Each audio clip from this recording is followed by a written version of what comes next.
So today we're going to be talking about how to become a session guitarist. First thing I'll say is talent is not enough. So we're going to cover all of the skills required to be a session guitarist and what is expected. In 2025, it's very rare for a session guitarist to be working that role 100% of the time. It's more common these days for session players to have other income streams such as teaching, cover bands, theatre gigs, composing, producing, or other music related work. First of all, how do you actually become a session guitarist and what training do you need? Everyone's journey is different. You'll meet some incredible session musicians who are self-taught. You'll also meet some guitarists who have every qualification under the sun, or a combination of the two. I started off learning guitar at 13 with a school tutor and then formed my first band at 14. We started off playing covers alongside writing songs and recording EPs, as well as gigging locally. Whilst this was going on, at 17, I decided I wanted to make a career out of playing. So I went to a local music college for a couple of years to study a performing course. Here I met a guitar tutor who had worked in London in the early 90s as a professional guitarist. Not only did I learn so much about the instrument, he was also a great mentor who helped point me in the right direction for my future career. My advice would be, try and find someone who has had a successful career doing what you want to do. Drop them an email or a message and ask if they do mentoring lessons or if they'd be willing to meet for a coffee. You'll be amazed at how many experienced professionals are willing to share their knowledge with you. At 19, I went to study at a well-known music college in London where I met some great contacts. I also learned from some of the top guitarists who taught there at that time. I also started putting in some hardcore hours practicing on my instrument. When I was 20 years old, I would get up at 7 AM, practice guitar from 8 AM to midday, go into college for a 2-hour lecture, also playing guitar. Then I'd come home and practice from around 7 till 10 PM. I kept this up for around 3 or 4 days a week until I left uni 3 years later. I was never the best guitarist in my class, but made the conscious decision to be the best version of myself. I did this by trying to keep up with the best guitarists around me who were 10 times greater than I was in terms of talent and ability. After I graduated, I formed my own covers band with a singer alongside depping with various other bands. I was also taking as many sessions for independent artists as I could, as well as teaching guitar part-time to pay my rent. I didn't start taking professional paid sessions until my 30s, because truth be told, I wasn't ready, and I needed 10 years getting real-world experience to learn my craft. In terms of playing ability, let's start with the 3 T's: time, tone, and technique. Playing in time is everything. I mean literally everything. Your technique and tone mean nothing if you can't play in time with a metronome or play with other musicians. A massive part of playing in time is about listening. A great way to improve this is to practice with a metronome or with a drum machine. If you have a DAW such as Logic Pro X or a loop pedal with drum samples, use it. Practice recording your guitar parts and listen back as hard as you can. I guarantee the first time you do this, it's a very humbling experience. The musical mirror never lies. Some of the well-renowned studio guys have the best time feel and can lock in with pretty much anything. As a guitar player, I always try and listen to the hi-hats, kick and snare, and try to play somewhere inside the drummer's groove. You'll find different drummers' feel will dictate how you play things. This can depend on how swung or straight certain grooves are. From my experience, I find it easier to lock in with drummers that have a similar style or feel to my playing. Sometimes you have to work a bit harder to find a pocket. So if you ever play with a great drummer but find the chemistry is a bit tricky, don't be put off, as it's most likely they are placing their hits in different places, depending how they feel where the groove lies. My advice would be to play with as many different drummers of different backgrounds as possible. Guitarists are renowned for rushing or playing ahead of the beat. I always try and subconsciously sit back when playing a tough rhythm or fast picking part. As soon as you start thinking like a drummer, everything makes sense. Every guitarist has their first style, most experience performing in. Then they may have a secondary styles they're competent in. Record yourself on a DAW and see where your guitar playing rhythm strikes look like in relation to the metronome grid. If you don't have a DAW, record yourself on your iPhone's voice notes playing along to a metronome. Ultimately, your interior time clock is like a battery. You need to give it a good charge to get going, then you just need to stay on top of it. And remember, don't forget to listen. As a session guitarist, having a great tone is something that will get you rehired even if you aren't the most technical player. Producers love guitarists with great tone and amazing feel, so just bear that in mind when recording and playing live. Depending on what style you play in, these are the 4 main sounds you'll need minus effects.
There are some great amp modelers that will do the job along with some fantastic plugins. For recording in live, I use a Kemper with Michael Britt profiles. The main reason I use Kemper is that it's reliable, doesn't require much tweaking, and it sounds more than great for most scenarios. In regards to using effects such as delay, reverb, chorus, wah, the list goes on, you can go down the rabbit hole depending how much time and research you're willing to put in. I would recommend starting with 4 great amp sounds, along with some great sounding delays and reverbs. That will be more than enough to get you started and will cover most session requirements. If you require something more specialist and wish to recreate a guitar part like the record, you'll have to do some research and use your ears. I know of a few guys using AI prompts which help them figure out what amps and pedals were used to create iconic tones. In a studio or remote recording environment, sometimes you'll be required to record dry stems, which the producer will reamp with plugins. Make sure you have decent plugins when recording your end before bouncing. Neural DSP and Amplitude have a great range of plugin packs to check out. For in-person studio sessions, producers like to move at speed, so expect you to nail the part within 3 takes. Guitar-wise, most session guitarists will have in their arsenal Stratocaster, Telecaster, a Les Paul or PRS, acoustic, 12-string acoustic. My personal favourite is the Telecaster, also known as the working man's guitar. It works incredibly well in lots of different styles and can cover 90% of electric sessions. It also has an incredibly simple design with strings going through the back of the guitar, so it stays in tune fairly well. If you're playing in a band or for an artist where there's a lot of backing track involved, the Telecaster will always cut through the mix due to its natural high-mid resonance. If you ever need an authentic rock tone, having a Les Paul or PRS available are the perfect guitars for this style. Let's talk about technique. Stop hitting the strings so hard. Seriously, this is something I've learned from recording. If you dig in too much, you will choke the notes and they'll sound thin. Depending on style, you don't play the notes, you feel the notes, and they should sound effortless. For a working guitarist playing contemporary styles, 99% of the time you'll be using strumming, alternate picking, hammer-ons and pull-offs, string bending, and fingerstyle guitar. If you can shred at 200 BPM, that's great and it has its place. However, as a session player, you'll find yourselves primarily playing rhythm guitar. More on that later. If you specialise in a certain style, other skills such as hybrid picking, chicken picking, economy picking, finger tapping, plus many more techniques are great depending on what you want to offer. I'd recommend being a good all-rounder and then try and specialise in the style you enjoy the most, or find what comes most natural to you. The access to tabs these days is incredibly easy. Unfortunately for a guitar session, these aren't very useful as you'll most likely need to learn original material by ear. Once you know how to find the key of a song, if you don't know how to do this, get a lesson. Start with working out the bass on the track. 9 times out of 10 the bass will be the root note of the chord, or it will be either the 3rd or 5th, making the chord an inversion. A few things to help develop your ears. Practice playing along to your favourite album. Try 1 album a day for 6 months. I use Rick Beato's ear training app to practice major minor triads, 1st and 2nd inversions, sus2 and sus4 chords, along with 7th chords. This will cover 95% of modern contemporary music, along with the odd diminished or minor 7 flat 5 chord. Another great app I use is called Moises. You can slow things down and pitch the bass up the octave to hear clearer if it's buried in the mix. You can also separate instruments to help with isolating guitar parts. When learning a track by ear, I highly recommend learning the synth and piano parts on your guitar. This works great if you need to double up a big hook line to help fill out the song. A lot of the session players I know landed the biggest gig of their life and got called at the last minute. They all said ear training helped them get the gig, so stop using tabs and start working things out by ear. Let's talk about rhythm guitar. A motorcyclist could be amazing at pulling wheelies, but most of the time they're concentrating on riding and the environment around them. Same goes for rhythm guitar. 95% of the time you're going to be playing rhythm guitar for contemporary music and just need to be solid. Occasionally, you'll still need the chops for the dusty end past the 12th fret. However, your main priority should be mastering rhythm playing, as that will get you hired. My advice is, learn how to play great rhythm guitar, that way you'll always get to play what you love. Something I learned a long time ago is you come up with a great guitar line for a chorus, make sure you stay out the way of the vocal melody. You might come up with the best guitar line in the world, but if it clashes with the vocal melody, you'll find yourself having to come up with a new guitar part. It is vitally important as a session guitarist that you can at least write down basic chord charts, whether this is by hand or by using notation software such as Sibelius. You might get called for a gig but only have a couple of days or less to practice the songs. If you can read basic chord charts or cheat sheets, this will get you through the gig. If you can sight read, that is a bonus, as 90% of professional guitar players don't sight read. A lot of my charts these days are written using the Nashville number system, 1, 4 and 5. This makes changing key a breeze, especially if you're playing different bands with male and female singers. However, if songs modulate to different keys through the track, it's definitely worth writing the original chords down. A great thing to remember when writing a chart is that someone else needs to read it, so make it as clear and simple to understand. Just like death and taxes, gear breaks. So make sure you take 2 spares of everything. If you snap a string, lead breaks or your amp goes down, it's your responsibility to fix it or have a backup available ASAP so the session can continue with no disruption. The best way to find a problem is to bypass your pedal board and plug directly into the amp. Sometimes it can be something as simple as a dud lead that's decided to break just when you need it. Whether you're playing with an original artist or in a professional covers band, gigging regularly is incredibly important for confidence and staying gig fit. In the live session world, if you can sing great backing vocals, your opportunities will increase tenfold. Artists and musical directors love session musicians that sing BVs, and these musicians will get hired over the virtuoso every time. Backing vocals bring another element to the performance and will get you rehired. If you can also play another instrument, that is also a bonus.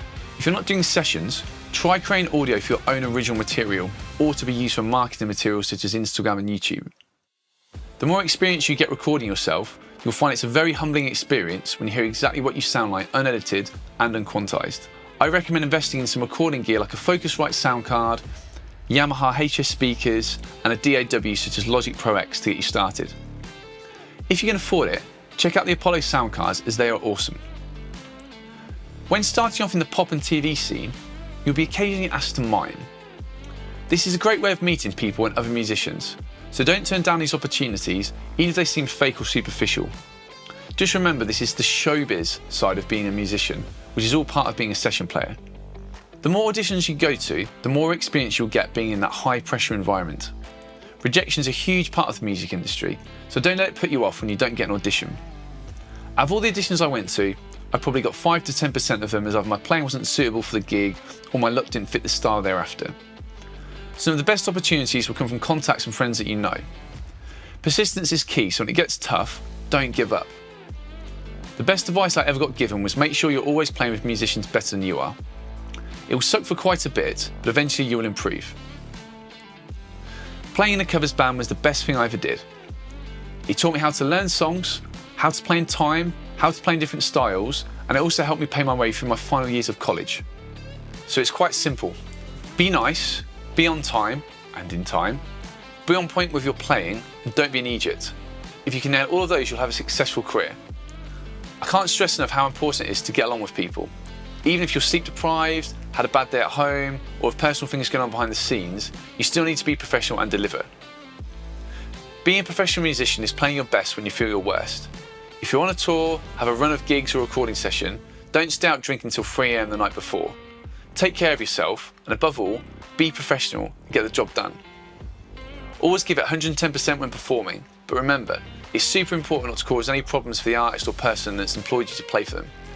Try to be as chill as possible and off stage, and be the person that helps solve problems and not create them.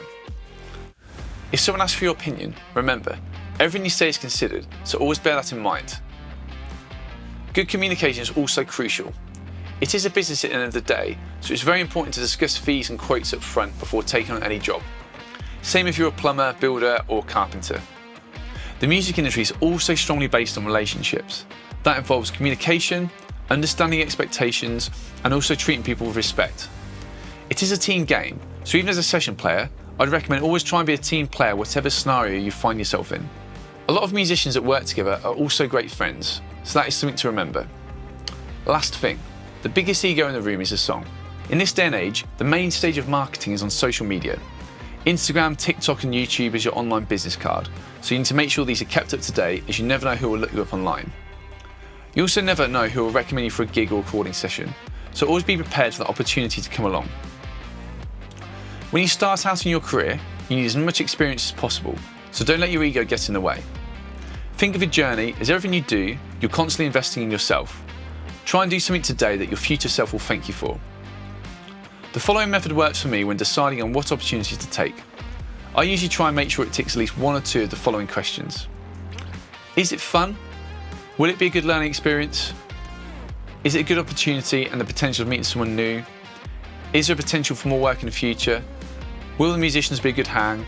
Is the fee good, worth the time?